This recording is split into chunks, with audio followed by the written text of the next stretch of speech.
મોરબી અને લીલાપર ગામને જોડતા જૂના લીલાપર રોડનો બ્રિજ ગયા વર્ષે ભારે વરસાદના કારણે બે કટકામાં વિભાજિત થઈ ગયો હતો, જેના કારણે વાહન ચાલકો માટે આવન જાવન બંધ કરવામાં આવી હતી।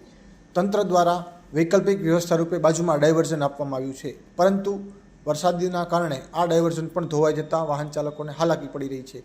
ત્યારે આ મુદ્દે આજે કોંગ્રેસ દ્વારા પોલ ખોલ કાર્યક્રમ અંતર્ગત આ બ્રિજની તેમજ રોડની મુલાકાત લીધી હતી અને તંત્ર સામે બાયો ચડાવી હતી અને જણાવ્યું હતું કે આ રોડના કારણે લોકોને હાલાકી પડી રહી છે, જેથી તંત્ર દ્વારા વહેલી તકે બ્રિજની કામગીરી તેમજ રોડ પર પડેલા ખાડાઓની રિપેરિંગ કરવાની કામગીરી કરવામાં આવે। આ મુદ્દે જિલ્લા પંચાયતના માર્ગ મકાન વિભાગના ઇજનેર દિવ્યેશ બાવરાએ જણાવ્યું હતું કે બ્રિજને બનાવવા માટેની કામગીરીનું ટેન્ડર ખાનગી એજન્સીને આપી દેવામાં આવ્યું છે, પરંતુ હાલ ચોમાસાનો સમય હોવાથી કામગીરી શરૂ કરવામાં આવી નથી। આગામી ઓગસ્ટના અંતમાં અથવા સપ્ટેમ્બરના શરૂઆતના સમયમાં આ બ્રિજની કામગીરી શરૂ કરવામાં આવશે તેવી ખાતરી આપવામાં આવી છે।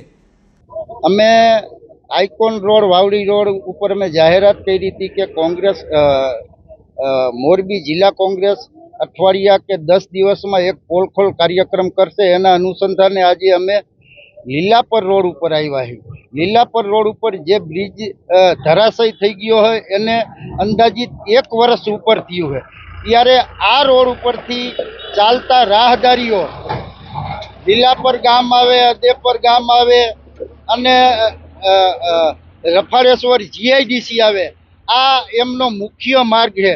ત્યારે 1 વર્ષ થયું છતાંય આ સરકારી તંત્રએ કે અહીંયા કણે જે ચૂંટાયેલા ધારાસભ્યો હોય ક્યારેય આની દરકાર લીધી નથી। અને અમે અનેક વખતો આ વિસ્તારના રહીશોએ પણ ખૂબ રજૂઆતો કરેલી, કોર્પોરેશનમાં રજૂઆતો કરેલી, જિલ્લા પંચાયતમાં રજૂઆત કરેલી, પણ ત્યારે જ્યારે જિલ્લા પંચાયતને પૂછવામાં આવે ત્યારે એવું કહે કે ભાઈ અમે આ ટેન્ડર સ્વીકૃતિ આપી દીધી છે અને ટૂંક સમયમાં કામ કરશું। એનો આજ વરહ થઈ ગયા છતાંય આ કામ થતા નથી। ત્યારે આ મોરબીના ધારાસભ્ય કમિશનર સાહેબની સામે બેસી અને 52 નગરસેવકોને સાથે રાખી અને કમિશનર સાહેબને વિસ્તાર વાઇઝ રજૂઆત કરાવે। ત્યારે હું આ ધારાસભ્યને કહેવા માગું છું કે તમે આજે 25 વર્ષથી આ ધારાસભ્ય તરીકે રહી ચૂક્યા હો, ત્યારે તમારે તમારા તાલુકા પંચાયતનો સભ્ય હોય, જિલ્લા પંચાયતનો સભ્ય હોય, નગરપાલિકાનો સભ્ય હોય, ગ્રામ પંચાયતનો સભ્ય હોય, તેમની તમામ રજૂઆતો લઈ અને તમારે સંબંધિત અધિકારીઓને કહેવું જોઈએ કે આ વિસ્તારમાં આ પ્રશ્ન છે।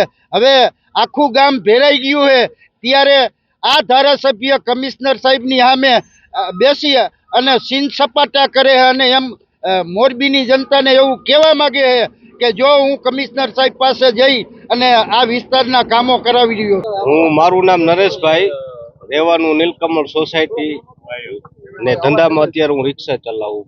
મારે અહીંથી રોજ નીકળવાનું હોય, બરોબર, પેસેન્જર ભરીને કે કોઈ માલ સામાન ભરી, એમાં આમાં ખાડા હોય છે, તકલીફ બહુ પડે છે, રિક્ષા હરકી હાલે નહીં, વાંકાચૂકી થઈ જાય છે ને એમાં ચોમાસામાં તો અતિશય હેરાન થાય છે કે એની વાત જ મૂકી।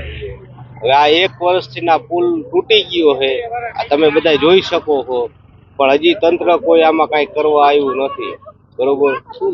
એટલે માંગણી અમારી એ છે કે આ પુલ તાત્કાલિક ધોરણે નવો બનાવી